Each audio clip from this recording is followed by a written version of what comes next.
All right. So for the first time in a long time, I am recording. I think for the first time ever, I'm recording backup in Reaper. Why are you recording backup everywhere? Yeah, stupid freaking thing. So, PSA, if you have Loopback and you're using a USB interface, this may not apply to anybody except me, but if it does happen where you update Loopback and you update ARC, the audio plugin from Amoeba, I did that yesterday and I lost all of my audio output to my USB interface. He's not saying it'll happen to everyone. I am choosing not to update Loopback because Damashe called me and asked if I had done this. I said, no, but I have some volunteers that have updated their Loopback and they said there's no problem with it. And so when I got the notice this morning, I did almost hit the update button because I'm like, I can do it. I'm getting ready to go live in 10 minutes. Nothing will happen. I am so glad I did not, just in case. So just in case. And as I said, it may not happen to anybody else, but here's the workaround fix, although it's not ideal if you rely on Loopback. I have managed to work around my reliance upon audio Rogue Amoeba tools. But the way that I fix this temporarily, at least until I can do some more testing, is I brought up the debug mode in Loopback. And I'm saying Loopback specifically because that's the first app that I updated the ARC plugin. But you get into debug mode one or two ways. Either open the app and hold down the option key as it's opening, and sometimes it gets you there. A more quicker and reliable way to do it is just go to the help menu in Loopback. And this appears to be there for audio hijack as well. But go to the help menu and there's a relaunch in debug for debugging. And in that screen that comes up in Loopback, I did not see this in Rogue Amoeba. I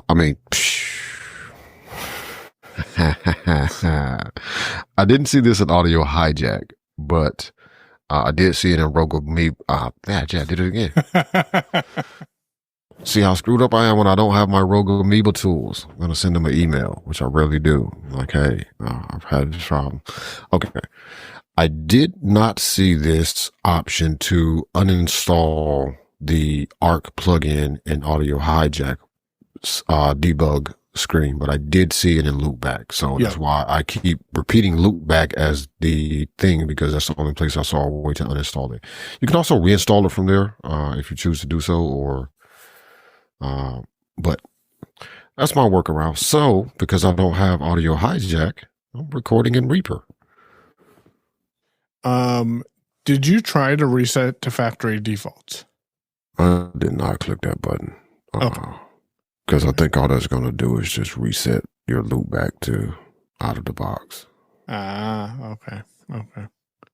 So let us know. Feedback at technicallyworking.show if you update the Loopback and are using an external hardware device and how that experience is going for you. Because I am not upgrading until after Kelly and Co on Monday.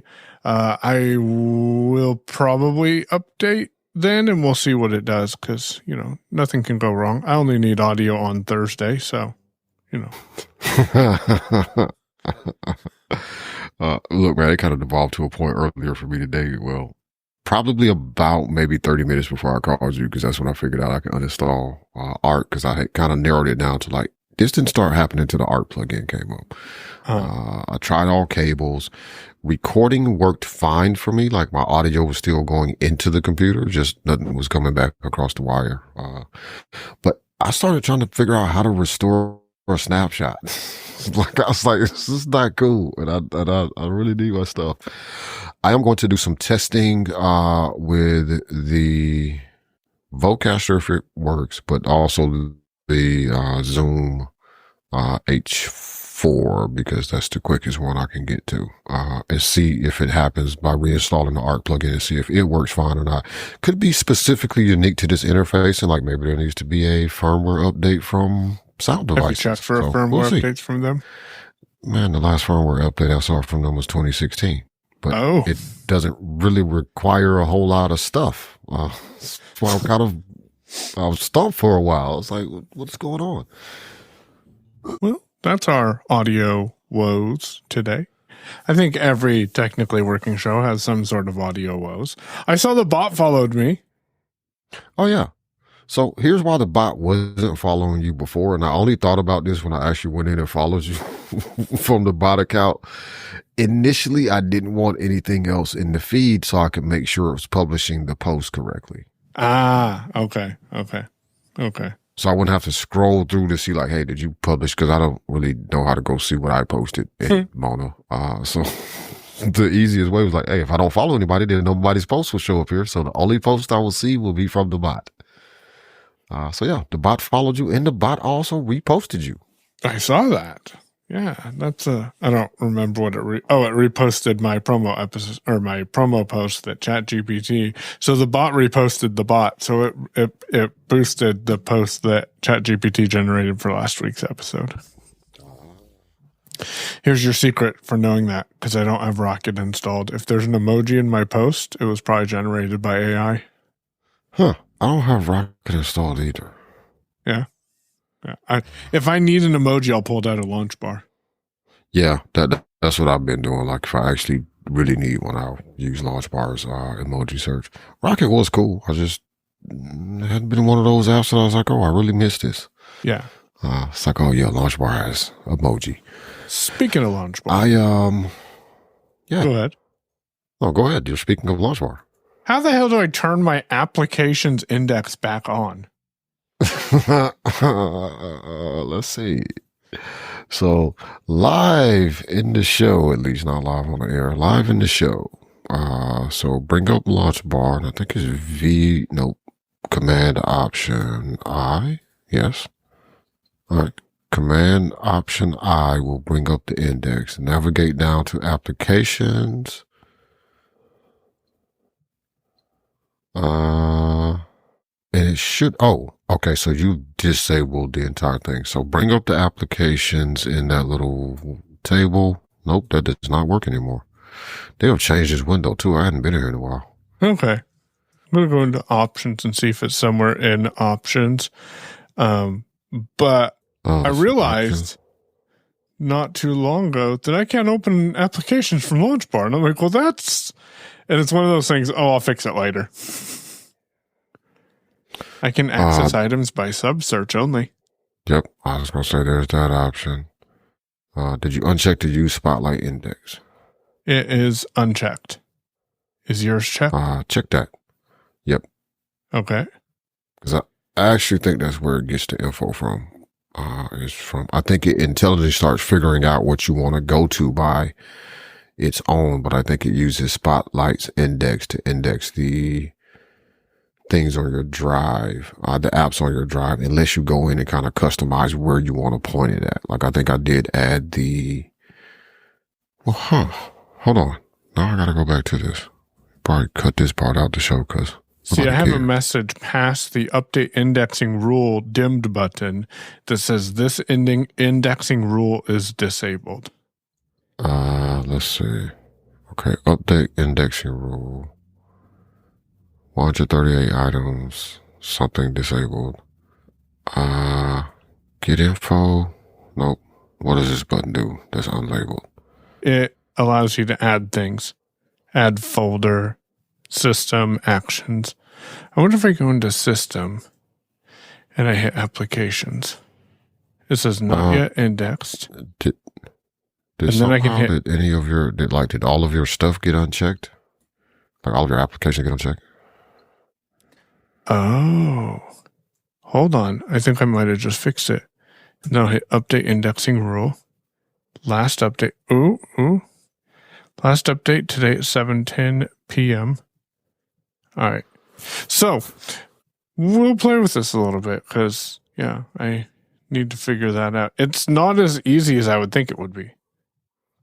Yeah, but also I don't know how Guess what? you disable. I have my applications back again. Good deal. I bet it probably was that Spotlight index.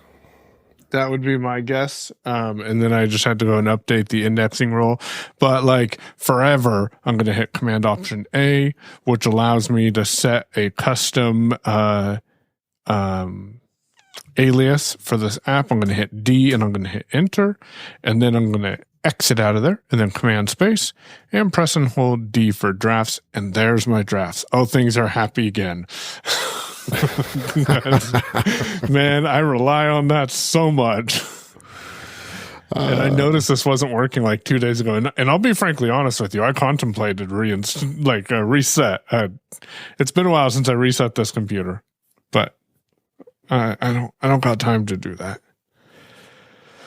At least not right now. I'll tell you another issue you probably can't fix. I don't know if you're having this issue.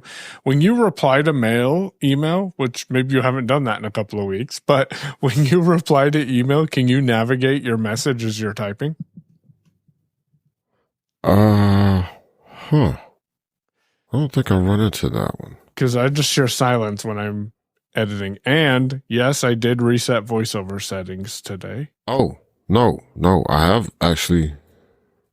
I got an email from a Giga. I got that email too, so don't feel too special. I mean, a Giga, if you want to send Damashe his stuff soon.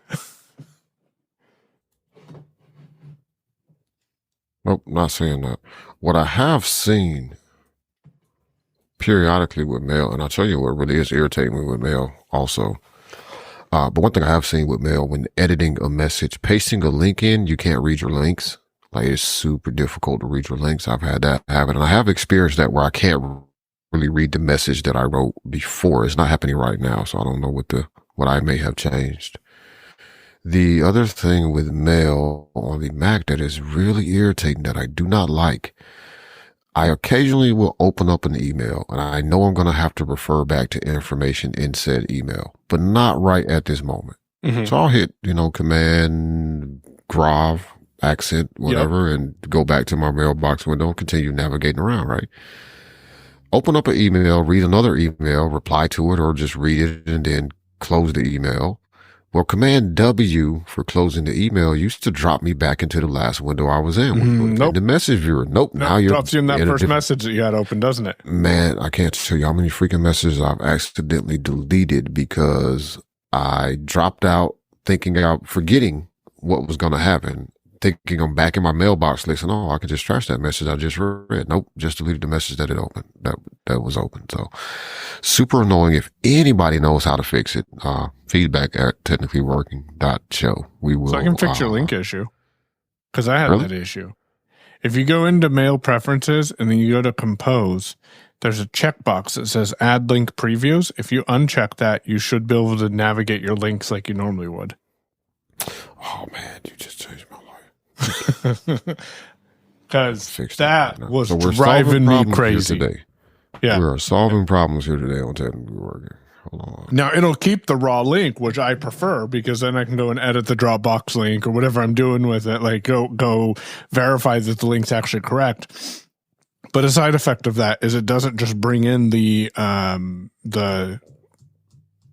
what's that icon called? The favicon. It doesn't bring in that into the email and let you preview what that looks like. So then you can get the link and then cut and paste it and move it around. So again, preferences, composing, and then you found it? Yep. So preferences, composing, and then you want to uncheck the option for show link previews. Well, you may not want to, but you may not want to do that. But yeah, if you're having that issue, that's how you solve it. Apparently, I don't think I even would have thought about that. And I thought the link previews were cool. At least, visually people can kind of see where they're going to. It's kind of like what you get in message threads when somebody pastes in a link, which is helpful. I don't think it lets you play a YouTube video inside of an email, but I'm not sure. But messages will let you play a YouTube video inside of messages, which is kind of cool. But I don't care about my sighted people. I'll just make it a clickable link for you, and you can click that link so it doesn't look ugly.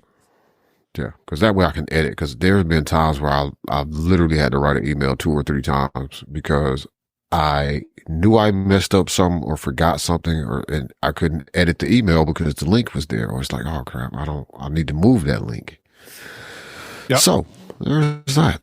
And AI was not helpful with that.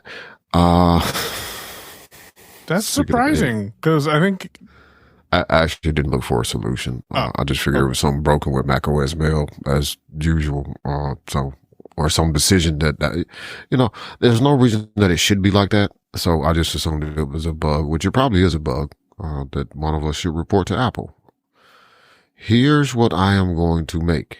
I don't know when I'll create this or how I'm going to create it. We get a transcript for the show. So we'll make a bot. See if IFTTT can do it. Grab the description from somewhere of the show and parse that using AI for anything we said we're going to email Apple about, and then just compose an email and send it. Note, GPT, when I drop you this transcript, why don't you just go ahead and create that email for me too and send it as another message in the current thread that we have right now, and start it with a heading that says email to Apple. I don't remember what we're saying, but you're reading the transcript, so you can create these emails. I wonder. So, I don't spend a lot of time in preferences with native apps. Do you? Not really. Usually, because when I set up the computer for the first time or reinstall, I go make the changes that I always make, and then I kind of leave stuff alone. Which means there's also probably settings there that I don't pay attention to, like that rich links. Like I think that's on by default, and I just wasn't paying attention. I don't even know if I went to the compose window in preferences. But I also don't use a lot of Apple's default apps on the Mac, honestly. Outside of Messages, Mail, and Safari, I think that may be it. Let's see. I don't use Notes. I feel like I should, but I don't. I don't like FaceTime anymore, so I just don't use that. I don't know. What is this app that we were all over the moon about a few weeks, maybe Joplin? 2 months ago? Yeah, that's it. Thank you. I need to check that out on Android, because I think I haven't done it yet, but I think I'm going to move forward with the, I'm going to call it work phone and personal phone. That's not really the way I'm thinking about it, but I guess technically that's what it is. And try Android out with the spirals number, and keep my iPhone for my personal number. I'm also going to try out Blue Bubbles for getting iMessage on Android, so that I won't miss anything super important from, you iPhone people, because I'm switching to Android now. Because the Pixel feels nice in the hand. The Pixel is really nice, man. Like Pixel is really, really nice. I got a case because I had some credit left over on my, I had some credit for some reason from, in the Google store. So I had some credit left in my Google store account. I got an email from Google saying, hey, this is going to expire at such and such a date. And I looked at it, it was like 60-ish bucks. And I was like, oh, I should buy a case for my Pixel 9 because I don't really have anything else to do with Google store credit. And so it really feels nice. Very compact, and the camera bump, the case kind of slopes up to the camera, so it doesn't feel, I don't know, it feels weirder without a case, the way that camera lozenge thing is on the back, but still nice phone. Good. Yeah. I'm pretty fond of it myself. That being said, however, mine's been sitting on my desk for probably a week now, and I haven't played with it that much. So yeah, so mine's actually sitting up as a camera because I had to test this thing to see if it really could just plug in and just be a webcam on macOS. Like I didn't really think it was going to be that easy, but it worked, and it's still up there. It's not connected anymore, but it's still sitting in the stand. So I'm curious if anybody has thoughts on. Talking to the audience, Mike may have some thoughts too, but for people who are running small businesses where you have had to employ people. So I have been running into, as a employer, some HR problems here recently, and they are frustrating. I won't get into too much. I won't get into really any major detail here, but just suffice to say, it has made me think about policies from a HR standpoint, and having people sign some type of, I don't even know what you would call it. Like, I don't need an NDA, nothing I'm doing is secret. I buy snacks and I put them in a machine. I don't tell anybody what I pay for them, so mind your business. Yeah. Or sometimes where I get them from. Mind your business. You just need like a employment agreement. Yes, that's what I need. But also I need to think about more so than the employment agreement, kind of just like some HR standard things that need to happen. Yeah, like policies. Yeah, because I have been operating as a small business owner. Basically, is honestly how I feel. Like, I'm not trying to be funny, but like there's not a HR policy. I'm not required to give people paid time off, and because I'm not in a position to give people paid time off so they can just take off random days and get paid for it, I'm not doing that. Right. Similarly with healthcare, like, it's not a thing that I have to pay for, and also I can't afford to pay for it. So it's great that I don't have to. Yep. Because we would have done this business entirely different. It's all right, you're a contractor, deal with your own stuff. So, but this particular situation has been somewhat enlightening. It's been irritating, but it's also been somewhat enlightening because most people, this is kind of how I like to work. This is how I work with AT guys. Like, if I have a problem about something, I call JJ. Like, if I got a problem with the way something's going, like, I'll talk to JJ, which is what I expect you're supposed to do. I feel like that's kind of the case in most job settings. You may not talk to the boss. You may not talk to the business owner, but you may go talk to your immediate supervisor or whatever. Right. You'll talk to someone about it. I also am familiar with it because I've worked in places with other people where there is, complaints about upper management amongst the employees, and then nobody goes and actually takes their complaint to upper management. But there are some things that you take to upper management. Let's say, for example, you get a paycheck and you feel like your paycheck is off. It's not so, you probably, I'm not going to discuss it with somebody else unless somebody's going to say something, but I'm going to go talk to the person that's in charge of my paycheck. And I most certainly ain't going to pass messages, to somebody else to pass to the person that's in charge of my paycheck.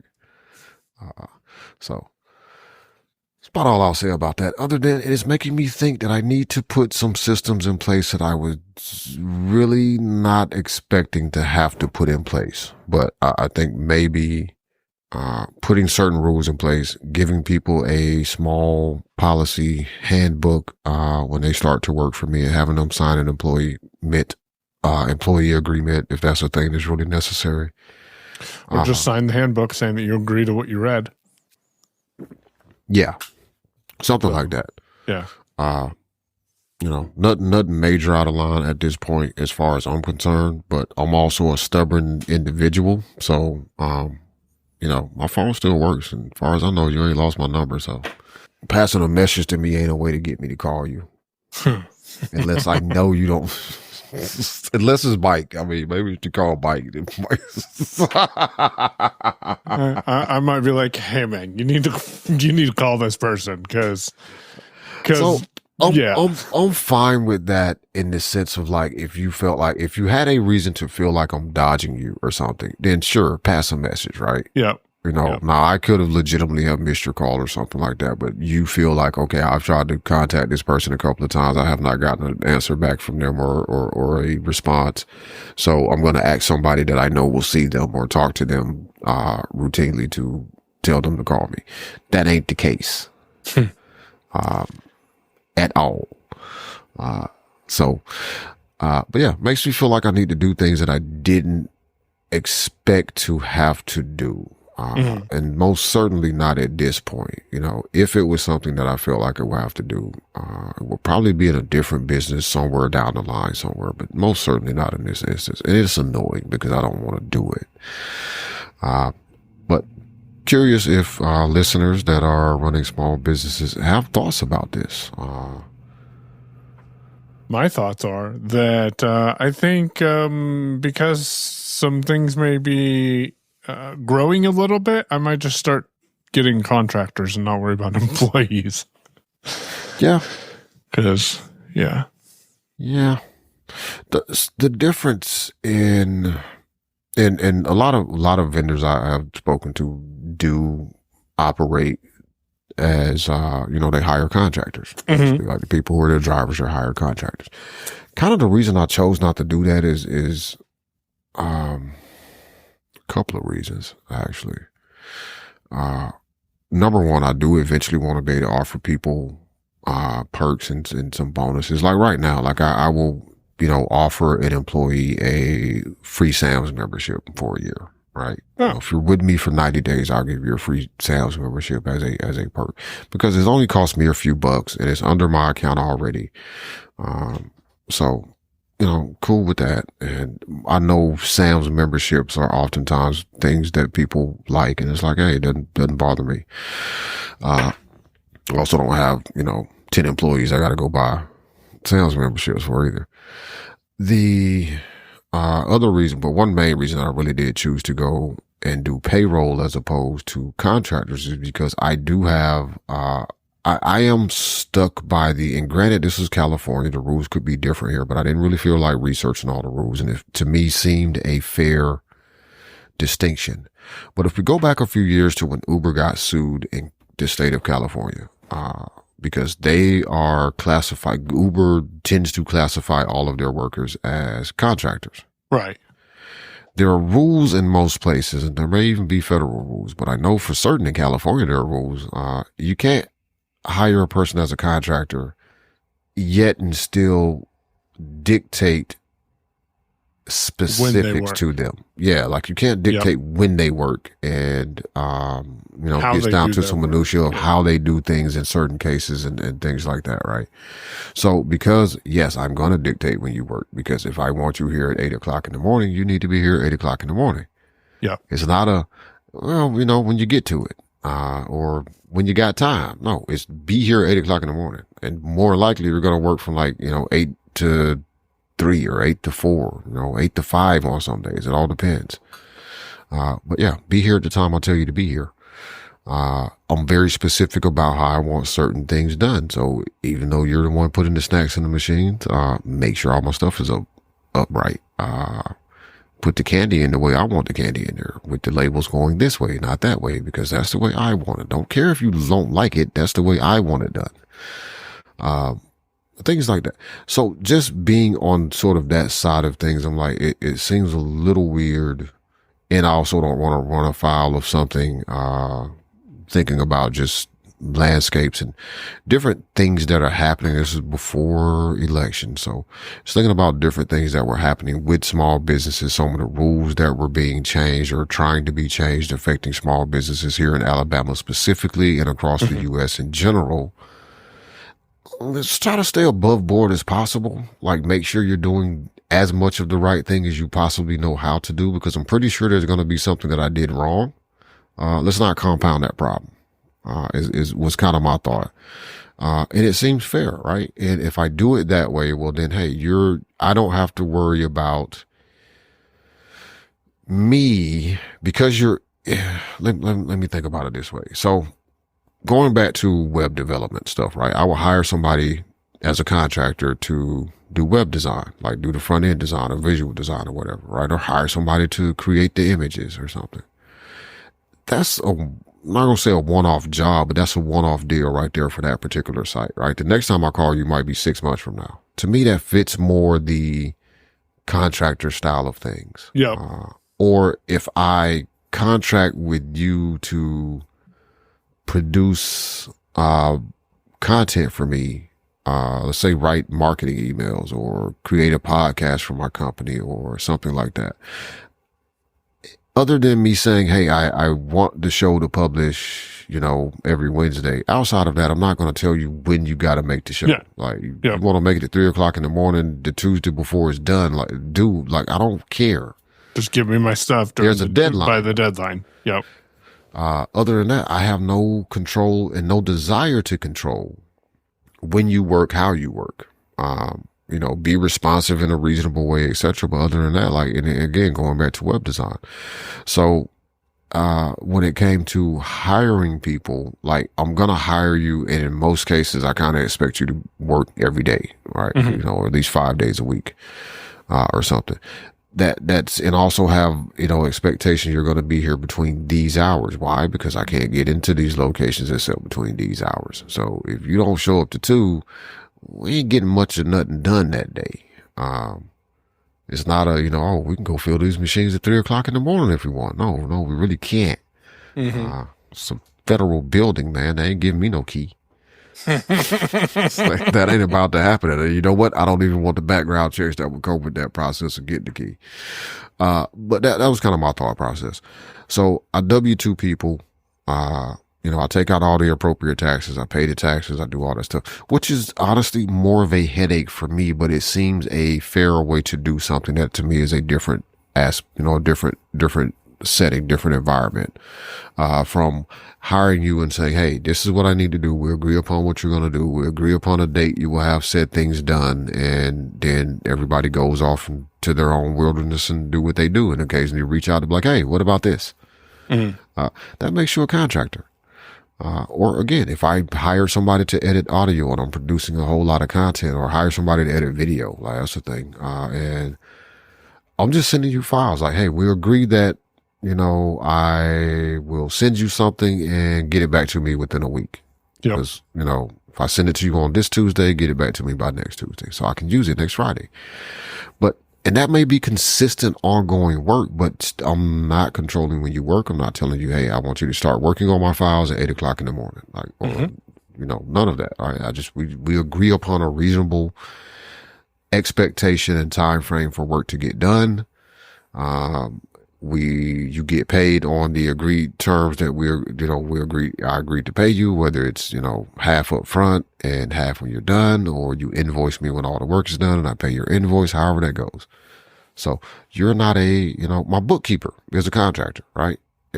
I go to you when I need something and that's it, but I'm not telling you when to do something. I'm not telling you how to do your job either, because I can't, because I'm not a bookkeeper. If I was, and I wouldn't be paying you. Same with a designer. With you and right. Just do it myself. Same with designer. If I could tell you how to actually do your job, then I probably wouldn't need to hire you. Yep. But definitely for consulting stuff like what you're, with pay on media, I would absolutely stick to doing contractors. I don't think you need to hire an employee. I am somewhat rethinking the whole process. The other problem with this too is, from the perspective of spirals versus bedrock innovations, and doing W-2s, most people aren't contractors in the real sense of the word, right? They're not small business owners that operate, which brings up another point. They're not small business owners or freelancers that operate and have a system of how you're going to pay them, right? Oh, this person wants Cash App. That person wants Venmo. This person wants just cash, which I got to keep track of all that too, which is more of a headache versus, hey, you're in the payroll system. I pay the payroll system. It takes the taxes out. It tells me what to pay. It pays the taxes. You get direct deposit in your account. I don't have to figure out how to get you your money or help you figure out how to set up a system to get your money. And then you can go see what you paid when and how and all those details easily for yourself. It's all in one place, right? Whereas, with contractors for other things, like, okay, this person, likes to get paid through QuickBooks invoicing. This person uses Stripe. That person uses PayPal. It's all fine. I get a receipt at the end of the day and I put the receipt and file the receipt away. I don't get a receipt for paying you for driving. If I, I Cash App you the money, like that's not a thing. So there's that easiness there. Or something else that I thought of while I was talking about the whole payment system, part two, and, people not having those. Another way that you can sort of get tripped up. And again, it's not necessarily a huge concern, but following my practices, if you know better, try to do better. So from my perspective, I know for a fact that, and I've had conversations with people in not vendors, but with accountants and a lawyer and a bookkeeper and, somebody from the labor place. But generally, to qualify as a contractor, like to be a contractor and be a 1099 person, you have to have certain things in place, or you have to be doing something in a way that this is what you do, right? You're a 1099 contractor for anybody that wants voice work, because that's what you do. Now, you could end up getting an exclusive contract with a company, and that's the only company you're working for now because they pay you so much and there's so much work that you're like, I don't need to take on any other clients. Right. But that is what you do. You have proof that this is what you do before you started doing it. I can't bring a person on as a driver to move me around with my products and say you're a 1099 contractor, and the last job they had was, I don't know, putting tires on the right side of Benzes at the Mercedes plant. You don't have a history of that, right? That's me. It could very easily be looked at as me trying to get around providing you certain benefits like workman's comp, etc. If I try to treat you like a contractor in a space that you don't have a history or a known, I'm trying to use a big word, but I can't think of the right big word. Yeah. You don't have the reputation of being in that you don't do business. this. This is not what your job was before you started working for me. I am the reason that you are now a driver. You don't have other people that you drive for. You don't have other people that you transport. So you can't fit into that category as a contract worker. That's one of the other reasons that I also chose to go the W-2 route. Again, most people I know that are vendors operate with the 1099 situation. Like that's how they treat it. And that's fine. Also, to be fair, a lot of them are also sole proprietors. We've had this conversation about, my decision to go LLC versus sole proprietor. Yep. But, short of it is, one, I want some sort of legal protections from my personal, property and finances from the business, because that makes sense. And secondarily, at some point, I would like to further separate myself from being the pass-through, for this business. Eventually I want the business to pay me a salary. Right. Which means I would start being taxed as an S corp, which is a whole nother thing. And we're not going to have that conversation because I don't know enough about it. I just know It's not worth doing right now because it's a little expensive and time consuming to do all of that. But eventually that's where I want to be because I want a salary. I don't want to just get reimbursed for things that came out of my pocket for the business. I want an actual salary, so I'm earning an income. Because you look at my bank account and then look at the business bank account, and a lot of people, which is another thing that is frustrating as a small business owner, oftentimes is people, for whatever reasons, have an idea of how much money they think you have. Maybe they catch a peek at a bank statement. Maybe they see cash moving around. Maybe they know what you charge and how busy you tend to stay, whatever the case is, but they feel they have some idea of how much money your business makes. And I really hate to have this type of attitude, but I get it so much from people that is starting to push me into that kind of mind state of like, this really is a terrible way to put it, but I'm going to go ahead and just lean into it. You're a peon and you don't know what the hell you're talking about. You see $10,000 or you see me go deposit $4,000 in the bank.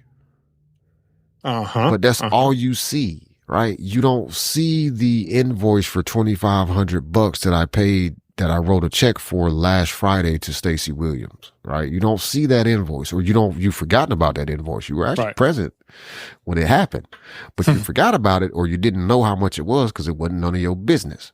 Yeah. You don't know that there's an invoice due this Friday to Coke that's $1,500. Right. You don't know any of this, but what you do know and what you need to think about is your paycheck is always on. Well, I ain't gonna say it's always on time because I have done the JJ a couple of times. Not on purpose, but I've done it. It happens yeah. So your pay is a day late, but you ain't never not got paid. I ain't never not ran payroll. I might have run it late, or I might have started on it, and by the time I was finished, because I had to hand punch in a bunch of crap, it was past midnight. So midnight Eastern time. So therefore, it got bumped today, but nobody's never not gotten paid. But it kind of drives me a little insane when people think about the amount of money that they think you make or they think you have. And it's like, I didn't really make that money though. Like, okay, I just put $4,000 in the bank.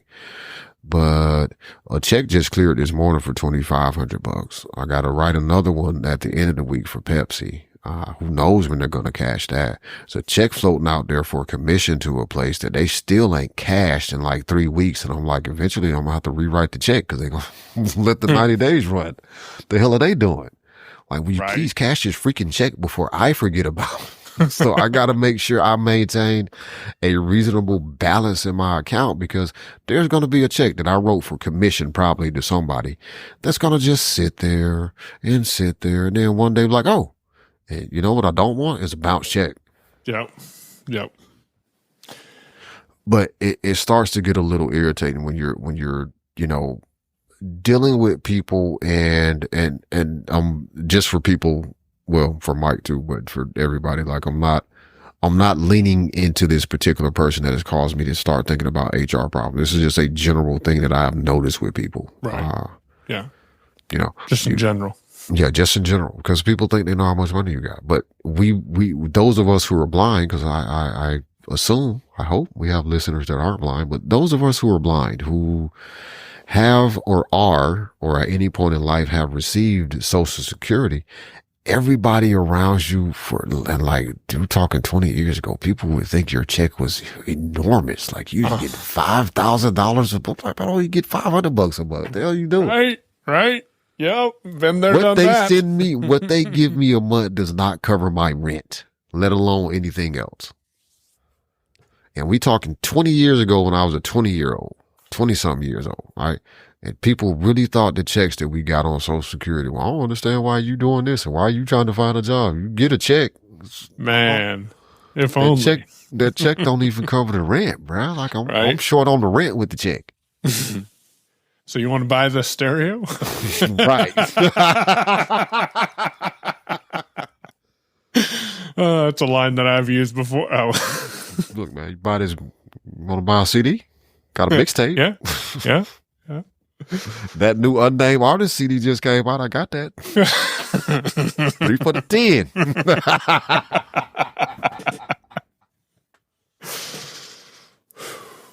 These are all alleged things that we have never actually said in real life, or maybe we did, but you will never know because we're not really telling. We're just using examples that we have picked up in pop culture. Thank you very much for listening to Technically Working. Feedback at technicallyworking.show. And if you want to help pay our rent, you can become a tip jar supporter. Shout out to all of our tip jar supporters. Man, listen, truly, I appreciate you guys. I never say it just in jest or just as like, oh, it's a thing you should say. Like, we do appreciate it. Like, we truly appreciate it. So thank you for being a tip jar supporter. If you would like to join that rare club of people who are tip jar supporters, you can go to technicallyworking.show and click on the tip jar link there on that page. And pick what you would like to give us. 456 downloads and TW108. What did I call this one?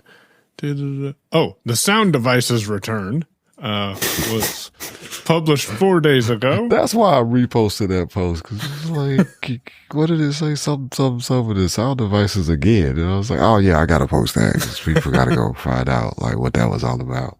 That one's had 133 listens, so those numbers are creeping up there. And then TW107. What's the name of this one? Hold on. Mute buttons, mishaps, and what replays? Hold on. What did that say? Yeah, that's why I should have a display connected. Mental replays. Huh. Anyways, might have to go listen to that episode because I don't remember what we talked about on that 11 days ago. That one's had 191 listens, so. Cool. Speaking about our numbers, I have been listening to, well, kind of the typical stuff, but conversations have been happening on different podcasts, kind of about getting started and things like that, etc. And, people's beginnings. People are reflecting because they're hitting 10-year anniversaries of this and yada, yada. But the number one thing, and I think our show, and I think if you ask a lot of people who are semi-successful in the podcast industry, and what I mean for listeners that what I mean by semi-successful or higher, I say semi-successful because I X out, I don't necessarily X out, but I kind of put the people who had pre-existing careers that exposed them to a public and got them a following before they ever got behind the microphone to do a show. Like they're a little different from, say, a me or a Michael or some of the other people that we know that podcast or people that we listen to the podcast. They didn't have an existing following. They were building the following of their show with the show. But I think for anybody that falls into that category that I feel like me and Michael are in is consistency. Like I hear that over and over again from people, the consistency of publishing a show. And a lot of times it is a slow burn. Like I would be interested to go back, to be able to pull numbers. There might be a way to do this, but to be able to pull numbers from some of the shows that we listen to and like look at their early download numbers, like their first 100 episodes, first 200 episodes, before they started gaining traction. But a lot of the shows that people are familiar with, or a lot of the bigger shows or bigger hosts out there, like they have pre-existing audiences coming in. You look at Twit, like Leo went off and started Twit, but it's nothing like Michael going off to start Pay On Media. Leo came from doing tech TV and, prior to that being on the radio, and I think still being on the radio as he started Twitch. So like there's a whole swath of people that when he was like, oh yeah, I'm going out to start a podcast network. Like they're like, oh, well, we'll go follow Leo over there and see what that's about. Or, I look at Jason Snell, from Six Colors he's on MacBreak now, upgrade. He's got some other stuff.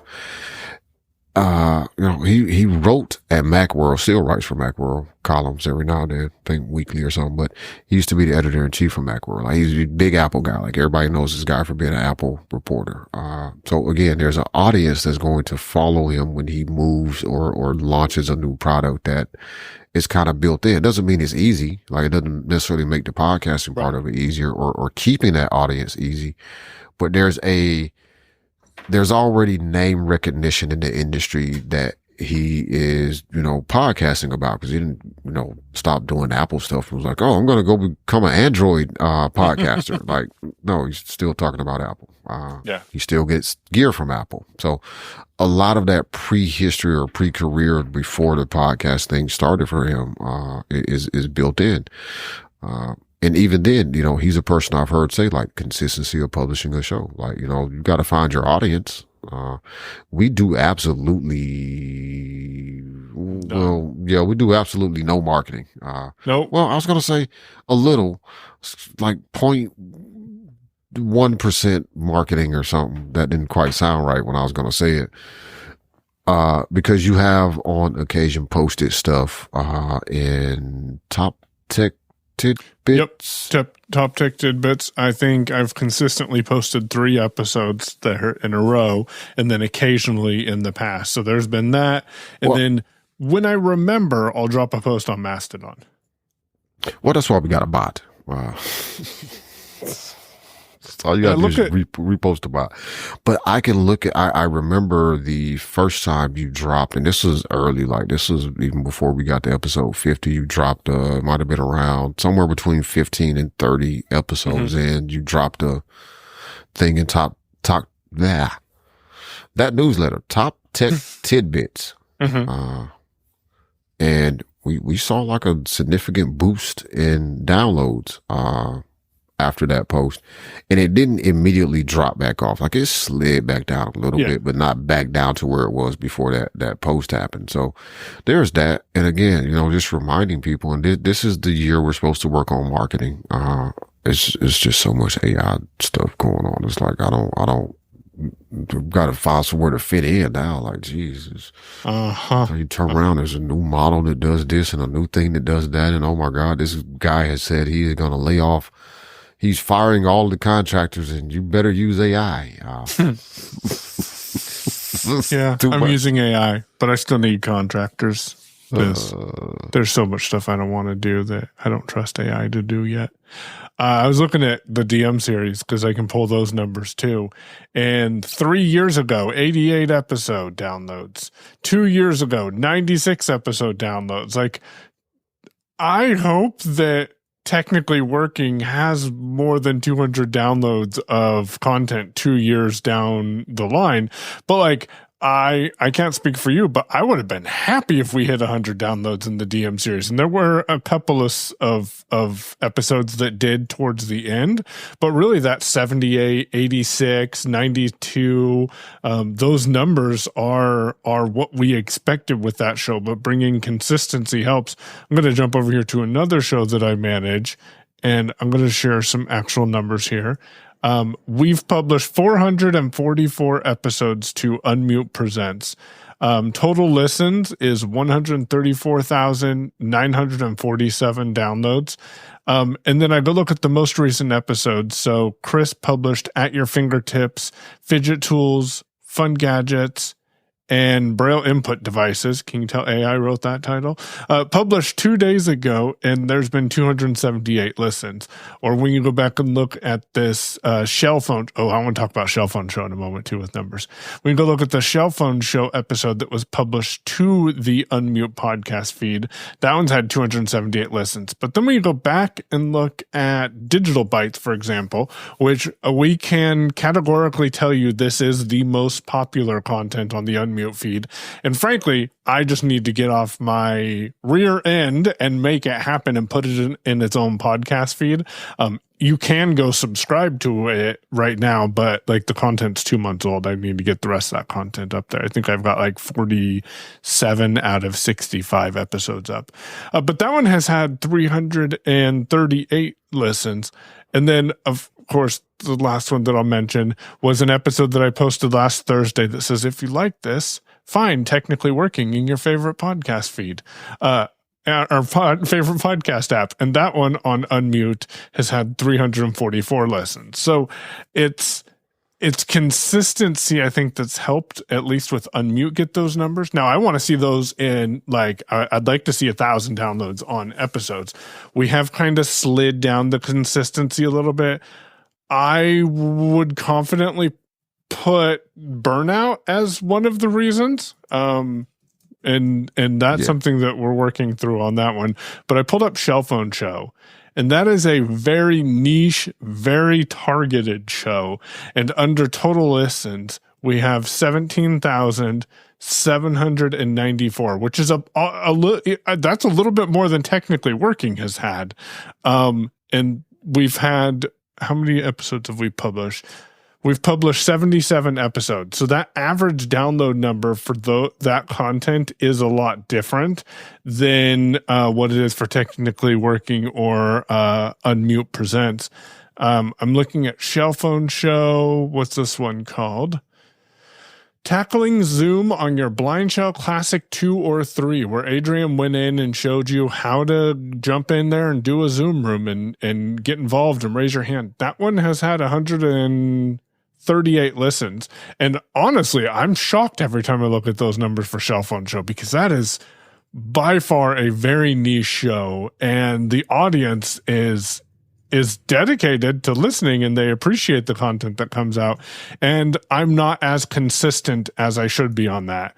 But that's some numbers on different shows, and it all goes to say, if you're consistent, then it'll help people know what to expect, and then they can share that with their friends, which hopefully you'll share Technically Working with your friends, because that's the whole point of this entire segment right here, is to get you to go tell somebody else about the show. So please share that on YouTube or Facebook or the X. You can now share podcast episodes from the Blind Shell. I don't know if you saw that in those release notes, but there is a share button there. That's the podcast app you were talking about. So yep. Why is Mike telling me about Apple Podcasts? What the hell brought this on? Okay. Yeah. Okay. That was the Blind Shell. Okay. Yeah. And you can export OPMLs now. Yeah, I saw that in your message you sent me. I saw it like in a little preview part that it shows in the thread. So I want to touch on a few things for people just to also put some thoughts out there. If you are podcasting, this would be extraordinarily, could be extraordinarily valuable to you. But also, if you're not, just to bring a little perspective to those numbers. So Unmute, for example, like most of the stuff in the Unmute feed, and granted, they started off with, I think, a single show, and then it turned into a daily show somehow at some point. I don't know how that happened. But that started as a ACB community show. So again, being able to leverage a kind of built-in audience there has helped that show grow in a way. And also they're targeting a group of individuals for the most part that are not so much tech enthusiasts as I need to use the tech and I need some help type of person. I think that's the best way to put it. Like some people may be enthusiasts about it and they're just getting started. Cause I think you have brought along some people that started out as audience and have, turned into sometime contributors or something. So that's good. But the purpose of the show was different, but also the audience started out in one place. Similarly with the Shell Phone show, a very targeted group, but number one, based off the number of blind shells we've sold since I've been at AT Guys, I could see that working out that way. But again, there has been a little bit more marketing of the blind shells of the Shell Phone show than there has been of technically working. That one actually has a built-in community. Yeah. And by the nature of the content itself and the target audience, like that's right there. Again, we do virtually zero. I'm not going to say zero because Mike's efforts with top tech tidbits is, not unappreciated and also not unnoticed. Cause as I said, I can still remember the initial boost of listeners that we got. And I think our boost of listeners there was probably higher from that one of those early posts, than the percentage increase of listeners we had or downloads we had when we've had guests on the show who, also have bigger followings. Well, certainly to me, but I'm technically social, so my following is never going to be all that huge. We don't necessarily see those huge bumps there either, as much as we did with just some advertising, but we're not advertising, right? It doesn't just drop in conversation.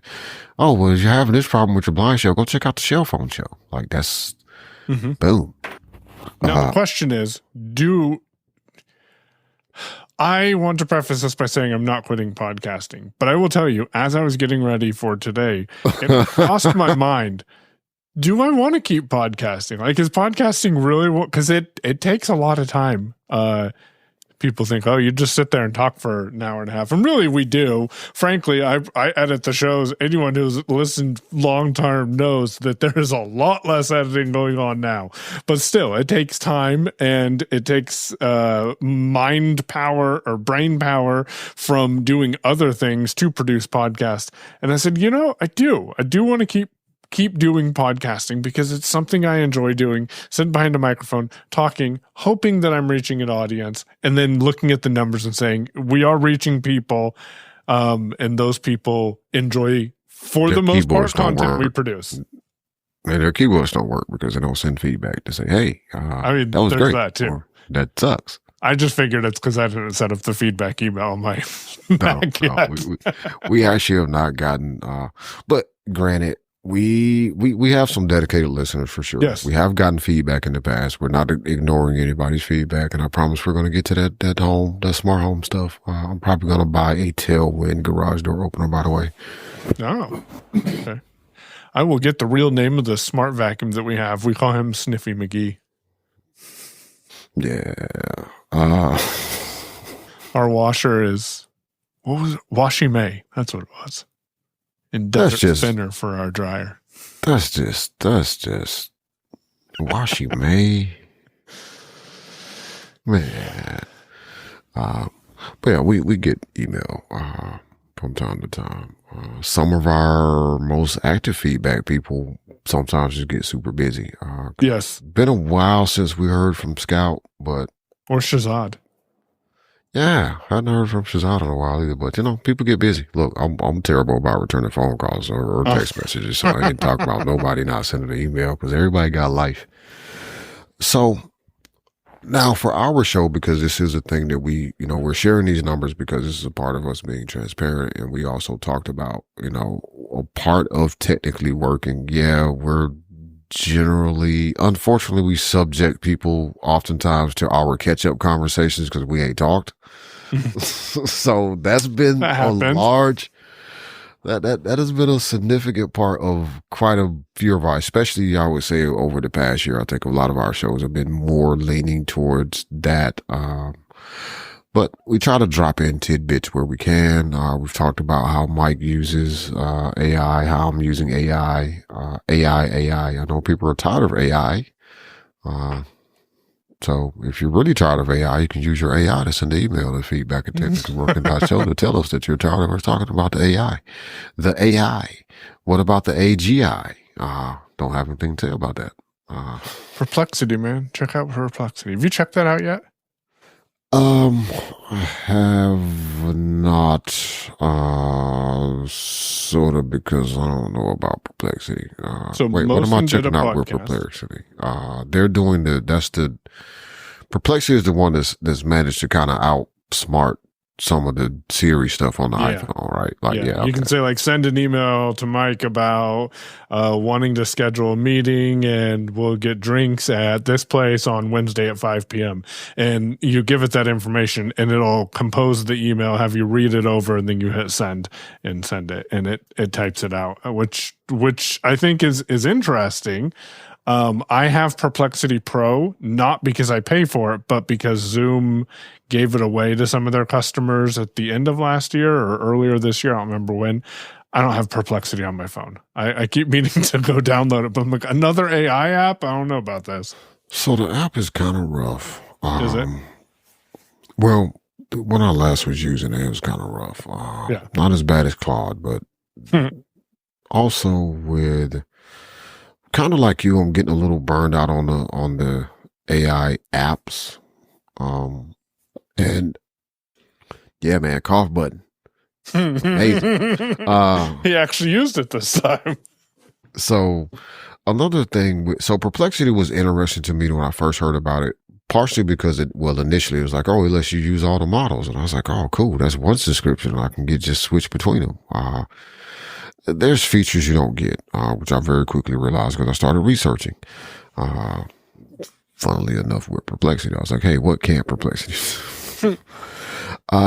I thought for a while it was going to be a good solution for doing web searches. I have noticed in the past couple of months, for me, and this is a personal thing because I don't know if everybody's experiencing this, searching for something with GPT or trying to get some information on, like doing product research. Like I'm looking for a specific product. Like, oh, I need to buy some outdoor rated locks that are also accessible to me in some kind of way so I can, unlock them, but also let other people have access to the locks.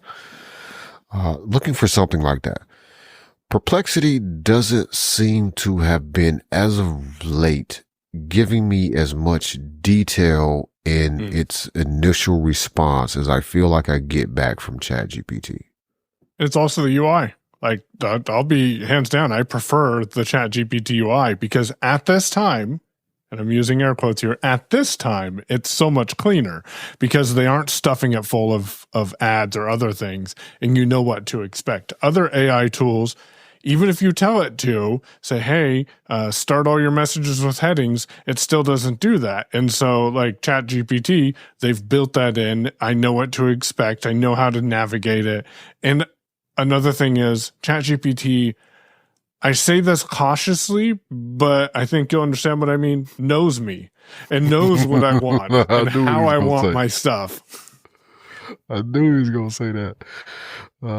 Yeah, I mean, but it's because it has a memory. But yeah, there's the interface, and like there's the clutter. Like Perplexity is great, and I think Perplexity, although the deep research now with Gemini and ChatGPT may have kind of superseded some of what I used to think Perplexity could be good for. It's always been great at giving you sources.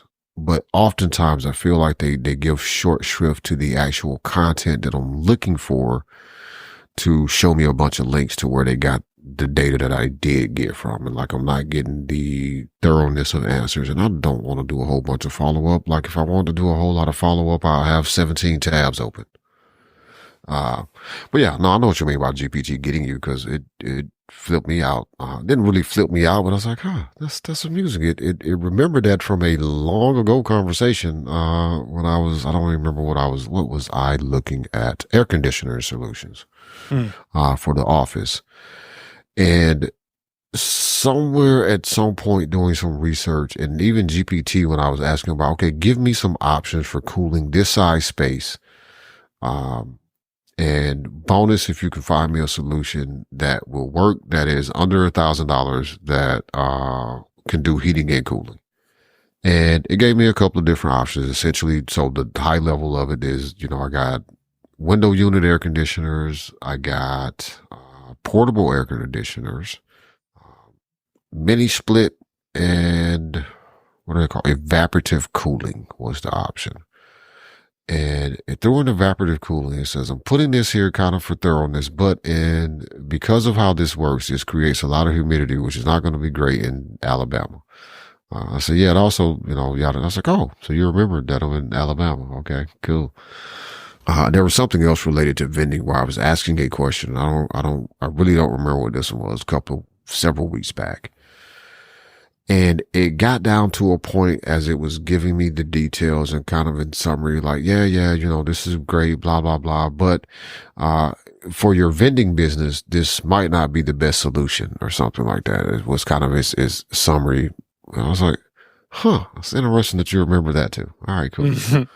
But I didn't have to go back cause I wasn't telling like, hey, for my vending business, I want to do X, Y, Z. I just was asking a generic question. And then if there was some reason I needed to be like, hey, so what about this specific thing? It was like, but again, like with the evaporative cooling option, it was like, it might not really work great in Alabama though. Okay. Stop doing that. Adding more moisture to the air is not good. Plus there's computers in here. Yeah. So let's not do that one. The mini split, it did find me. It was awesome. It was also $900, so didn't buy that. I had to drill a hole in the wall too. But man, it would have heated. It would have cooled. It was way more overkill than I needed. So I could have had it running in the office and just pop the door open. And like, yeah, it'll help cool off some of this garage out here too a little bit, or heat some of this garage up a little. It was awesome. And it would have been super quiet. So on the nights that I'm out here recording and it is, 95 degrees and the humidity's like 120%, I would be cool and it wouldn't interfere with the recording. But not $100. And drill a hole in somebody's wall that ain't mine. Right. But yeah, I'm finding that I'm spending more time with GPT, and where I used to go poking around with like Claude or Perplexity or something, I am actually putting that time over with Gemini. Okay.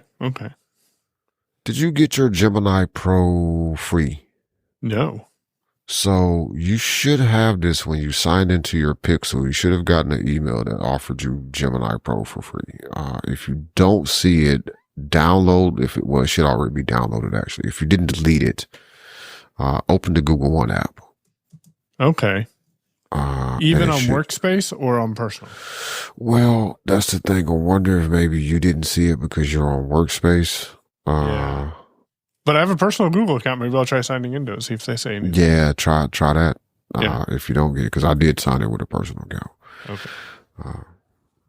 So sign in with the account. I've always first signed into one of those phones with the account that I use for the tester program first, to make sure I get the talkback or whatever that I probably want. It says I'm on the beta of that too. I'm not sure if I am or not. But yeah. We are going to start, we'll start planning some marketing stuff. We do have an idea for a guest that we may get on. There's definitely some more guests we want to bring on as well to talk about business stuff and ways to help. We're going to help you 20x your business, not using AI. Grant Cardone, 10x everything. Yeah, we're not going to start doing that. Yeah, we're not going to make promises we can't keep. What we will promise you is you'll get an episode every week. There you go. Sure. And if you send an email to feedback@technicallyworking.show, Then I was thinking .social. I'm like, nah, it's technically .social, and that's not email. So feedback at technicallyworking.show. Someone will respond to you, or we'll talk about your email on the air if appropriate. We will probably talk about your email on the air because I mean, technically it's not air. I realize that when I said that. Well, but yeah, we'll talk about it on the show. We'll talk about it in Zoom. Because at some point, Damashe broke sending from that account, and he hadn't went and fixed it yet. So we'll get around to that. Okay. Do you think you broke receiving too? No, receiving still works because I tested that. Okay. The reason I know sending is broken is because I did actually try to reply to somebody's email. It was like, this SMTP server is not responding, or whatever Apple Mail said. Yeah. And I was like, oh. Well, that's okay. Well, I don't have time to go deal with that right now. So yeah, moving on to another thing. And then I just forget until I need to try to reply from that account again. I'm like, oh yeah, that's right. It's broken. Well, I don't have time to fix it right now either. So I just wanted to shoot off a quick response. So here's what I'm going to do though, is I'm going to go to Todoist. Oh, I solved my Todoist problem. I swear I set up a shortcut to be able to quickly do this, but I don't remember what it is or it didn't stick, because that can be weird sometimes. But anyway, fix TW email SMTP. My solution that's not how you spell that. Figuring out dates with Todoist is not by doing it conventionally by arrowing through. Now I just type GT instead of GI and work out of today's list, and that's all that I care about is what do I need to get done today, or what's overdue, because that shows in today as well. So that assumes you are putting due dates on everything, right? Okay. Yep. So here's an interesting thing to think about. One, that's a good solution. iOS actually defaults to today for me, which is sometimes irritating because I need to go. Well, it's irritating because there are things that I put in there and I put dates on them because like, oh yeah, I'll look at this in a couple of weeks and, read that article or do a deeper dive on that, server tool or whatever. It's like, it's not super important. So I really don't have to do it, but I don't want to forget about that product. But I'm getting tired of looking at you on my today view like I didn't do the job or something. Like, go away. So I'm going to have to make me sometimes I hate that they chose to use the £sign for projects, because I really don't want a project called later or, whatever. I just want a label or a tag. But I can't just do, hashtag follow up or something. Then that would make a follow up project. That would also be overdue. But GT, so that's cool. Let me do that. Wait, I'm not in Todoist anymore. Crap, what did I just do? Oh, yes I am. And fun fact, if you read your title bar, VOF2 on the Mac, screen reader plus key plus T on Windows, it'll tell you what view you're in. So I was just in inbox. I just added a new task, and then I just switched to today and checked my title bar and it read that. So, and like this task right here. Find a way to get YubiKey Touch ID to authenticate my YubiKey. Now, I know what that means. It's kind of weird. That's not even actually what it says. That's what it was supposed to say with dictation. It's not something I need to do immediately. Or even that really needed a date. I just thought I would get back to it sooner. What that actually is I wanted. So you can put a pin on your YubiKey, but then you put the YubiKey in and you touch it, you have to type in the pin before it will, do the authentication part, right? Well, I was using a specific YubiKey for signing code, back when I was writing a little bit more code or actually taking people's code off of, what's the place? Stack Overflow. And editing it and testing it, and it worked. Okay, we're going to add this to this project right here. But I wanted to sign my commits and stuff like that. And I was using the YubiKey, and I was like, I'm getting tired of having to type in this stupid freaking pin. I wonder if I can make Touch ID available to just like put your fingerprint on there and then authenticate. But then kind of what happened is, 1Password, did a thing. It is like, oh, well, now I got all that and I have to figure it out. So I really should. So why don't you delete that task? So philosophical question. Should I complete this task, but I didn't do it, or should I delete it? I just complete it because I would forget how to delete a task. That was the other thing. If you would have said delete, I was going to say, so how did you do that? Because I don't remember. Yeah, like something the other day, I was like, I never completed this, but I'm never going to complete this task. So I'm just going to complete it.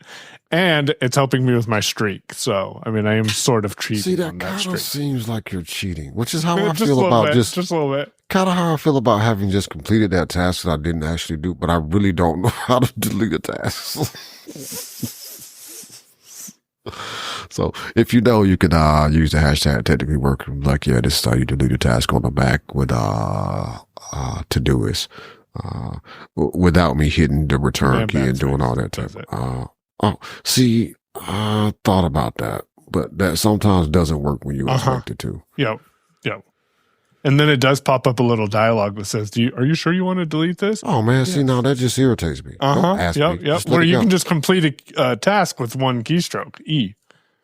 See, I feel like this. Like if it were just the backspace key, or on Windows, if it were just hitting the delete key on your keyboard would delete the task. Like just say single key press, then give me a confirmation. Are you sure? On the Mac, I got to hit 2 keys, and I got to know to hit those 2 keys.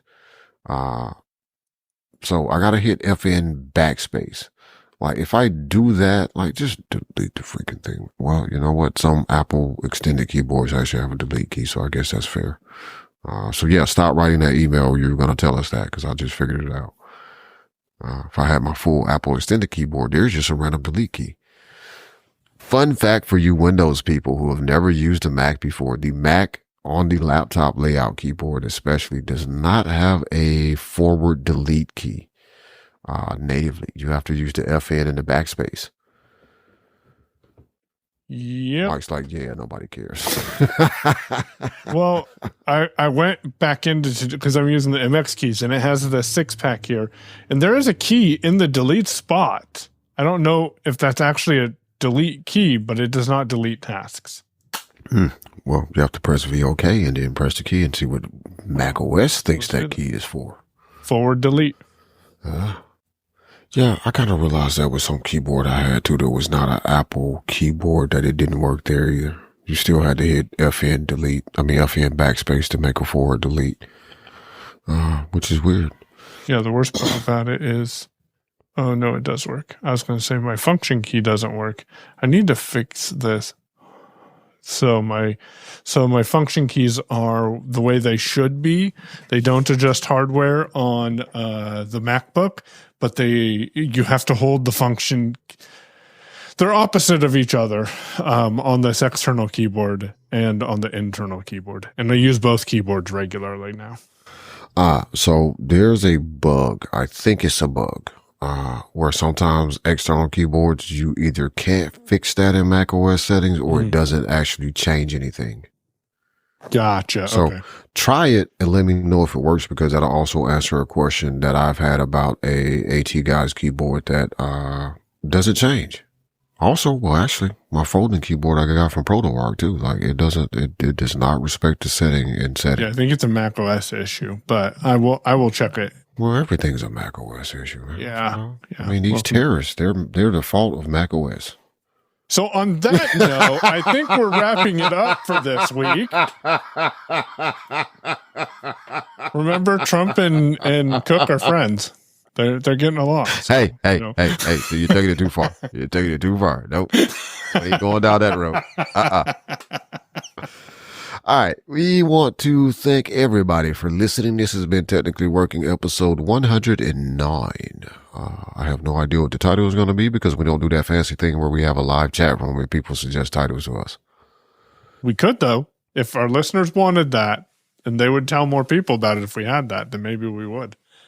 Well, but we'd only do it for tip jar subscribers first. Well, we're going to bring back the live stream at some point. And if you're a tip jar subscriber, you'll hear about it first because we'll probably have to test some stuff to make sure it doesn't break. I gotta test some stuff in live streaming anyways with Icecast over the near future. So yeah. Oh, good deal. So Icecast is the way to go, right? Like that's the newer of the things. Yep. Shoutcast is the really old one, right? Yep. Okay. So we will see about spinning up a Icecast server. Not in AWS though. Why not? I thought AWS got expensive real fast. Well, see, it all depends on what you do. For something like an Icecast server, I would actually try that. And because we're at least for our purposes, we will be dealing with a relatively small number of people. Oh, yeah. I would probably pick one of their smallest light sail servers. Because those are more priced, like those are kind of like, Linodes or whatever. With a flat monthly price that you pay. Yeah. But they say hourly, but really. Yeah, but it's a fix. It's going to come out to a flat. I mean, Linode shows you hourly billing too, which is goofy, but it's like, yeah, it's $5 a month. It costs 0.72 cents a minute or something, whatever they say. But yeah, those are so light sail for anybody interested in AWS at all. One, generally you get some free usage when you start. I think you get a whole first free year of a light sail at a particular rate. I don't remember now, but they'll tell you when you sign up. But light sails are more like your Linode DigitalOcean droplets, where you get into trouble with AWS, and you can get into trouble with AWS really quickly, is when you're off into the wide open AWS space, where you have EC2 instances, and then you have database servers, and you've got some microservices running. Yeah, if anybody's interested, I'll send you the last bill that I just finished paying for AWS for an account. RTFM, right? No, because that doesn't even help. No. I will say this though, to be fair, like I joke about AWS. S3 stuff is really cheap as long as you're not yanking out of there a lot if you're just putting stuff there. And if you put a CDN in front of a bucket, if you're using it for media, it can be stupid cheap. Like it's crazy. Backups over there can be super cheap. But to be fair to AWS, where a lot of people may not know this or they don't get enough credit for it, is they are happy. Now, sometimes it may take a while to get a response, depending on whether or not you have you have available credits for their higher tier support. But they're really happy to try to help you fix a bill. Like it may take a while, but in my experience, when I've chatted with people about like, man, it's like, I don't really know how I just burned through $2,000 in credit in a month. Like, what did I do? Yeah. Like, how do I shut all this down? Like, turn it off. Where's the pull? Where's the plug to pull? Right. Just like, turn it all off. I'm coming to look. I'm coming to Virginia, and I'm about to start unplugging stuff. Like, but no, I actually got in touch with somebody. I was like, look, I didn't expect the bill to be this high. How do I fix this? I'm trying to turn stuff off, and I don't know how to turn that off. Or how do I get? Actually, I was trying to get data out of somewhere, and I was like, it's not letting me export data right, or it's not transferring or something. Yeah. But anyway, I ended up in a conversation with a person, and they really were. They was like, yeah, we have these people over here that can, let me connect you with this team, and they can help optimize your setup so that it's not running away from you like it is, because it can happen. Yeah. Also, study if you do want to get into AWS, like outside of Lightsail, which again is kind of flat rate billing. Do some research on the tool that you're about to use and what it can possibly cost. They do have a calculator. I've always found it to be rather inaccessible, but there are plenty of people around the web who are probably using the thing that you're looking at using, have already used it, and will either have written a post or a more accessible calculator, of figuring out like, okay, if I have a micro service and a gateway and a cloud front doing this for a month, how much is that going to cost me? So do a little research. But yeah, Lightsail's cool. That's probably actually where I'm going to put our Icecast server when I set it up. It's funny you said not AWS though, because I was thinking at the moment like, I will work with GPT to write one of these AWS scripts and just do it all from the command line. There you go. That is what I want to talk Throw it on about. your Mac Mini. What do you mean? Throw what on the Mac Mini? Throw IceCast on your Mac Mini. Oh, well, no, man. That's not going to work. What are you doing? What do you want to talk about? Have you looked at any of these terminal code assistant tools? Like GPT, OpenAI just released theirs. I think the most recent one is Codex from Codex, Codex from them. Claude has one. It's called Claude Code. And I can't remember who else has one. I have not installed one yet. I have not. The only one that I kind of played with was not specifically a terminal code editor, but a VS Code editor assistant, and that's Copilot. And I pay them $10 a month. I should switch that to annual billing, but I pay $10 a month for that for the times that I need it. Jeff's been playing with agent mode in Copilot and VS Code. And like the other day, he was working on some code and he's like, wait, why are you opening PowerShell? What are you doing? What are you going to it? And then he realized what it was going to install because it needed some dependencies. But that agent mode really has me intrigued because it can go and take action that it needs to modify your code or to get things up and running.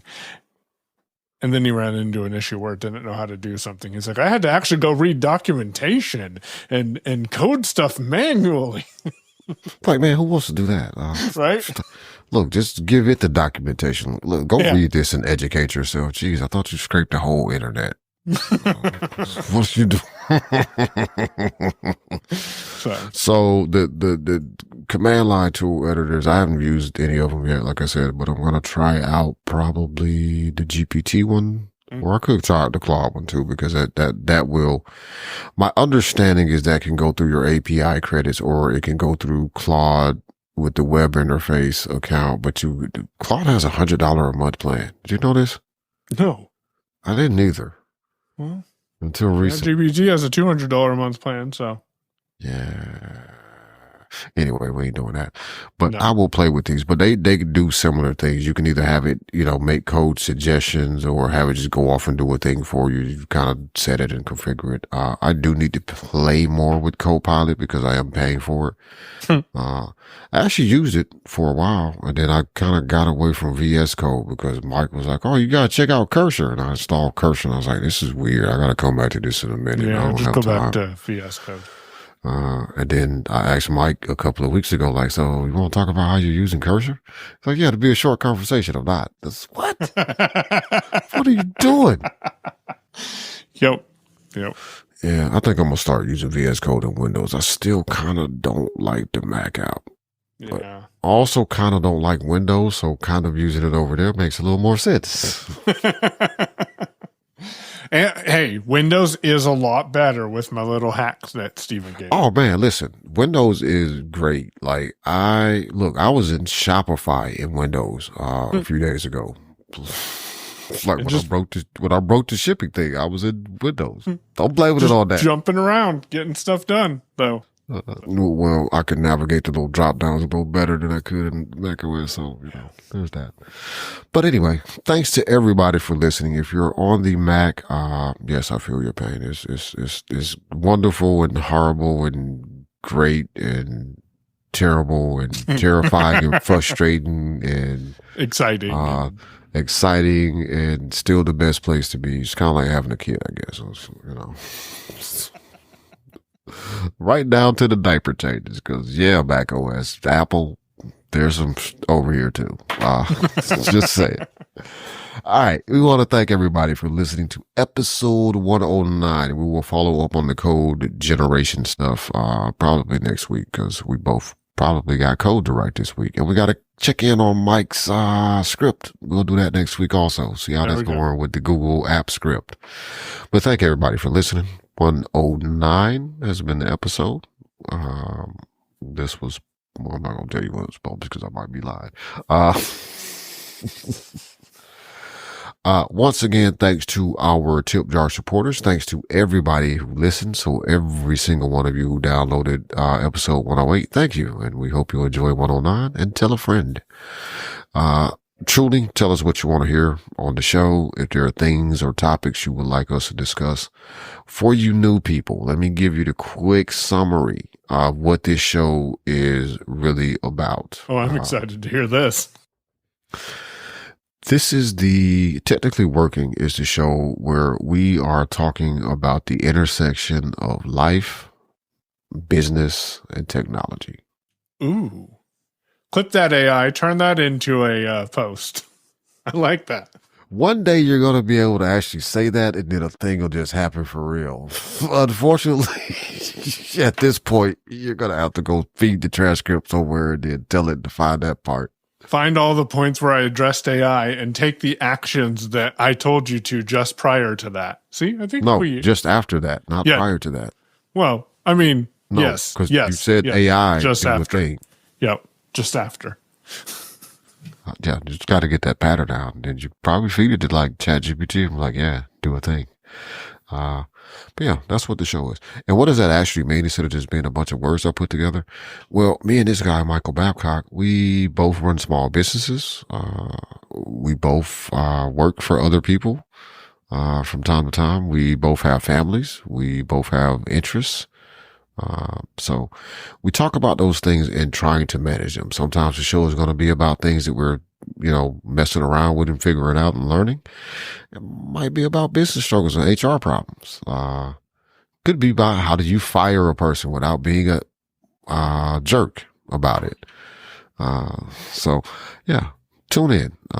We're on Mastodon. He is Payon, Payown, at dragonscave.space. That is DRAGONSCAVE.space. And yes, to you, one person, I will at some point stop spelling it as soon as I forget not to spell it. I am Damashe, Damashe, at technically.social. I ain't spelling that one. But he'll probably keep spelling his name just because of old habit. Well, because people don't know how to spell my name. And you don't pronounce it Damash. Right. There's that aspect too. Or Damashe, which people seem to, that makes sense.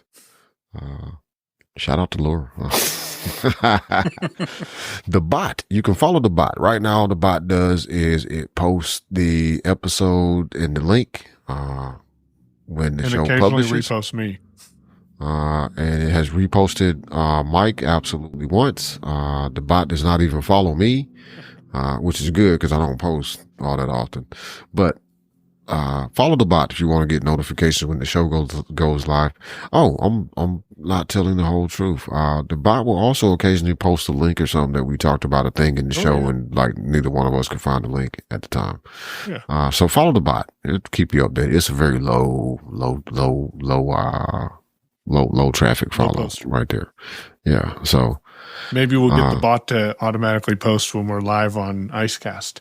Well, that'll happen too when we start doing that. Then you'll definitely want to follow the bot so you can know when to go live. Hey, that's the other thing. So we're going to email tip jar people when we start the live stream up. But you'll probably also be able to get notified about it a couple of weeks after we start with the bot. So follow the bot. It is TW at technically.social. I think that's it. Nope. Hashtag technically working. We'll appreciate it if you capitalize the T and the W. And the bot follows that search, that hashtag. I think all three of us follow that hashtag. As we have said several times in the show, you can send email to feedback at technicallyworking.show. Oh, you're confused? No. So technically social is the Mastodon domain I bought mostly for me. And then I decided, I'll make a bot account there too. And I didn't want to pay for another domain or another server. One of these days, technicallyworking.show will get you to a website too. Yeah, it will. I've been playing with local lately, and I think I'm going to throw together. Yeah, more news coming in the near future. We're doing stuff. See, Mike's doing the thing over there, and I started working on a Git repo for the for the site. So we got to work that out. I haven't launched the local site yet, so nothing's yet. But yeah, I updated local during the show. So and I started working on a custom feed puller thingy. Ooh. Yeah, man. Thanks for Stuff listening. happens. 109.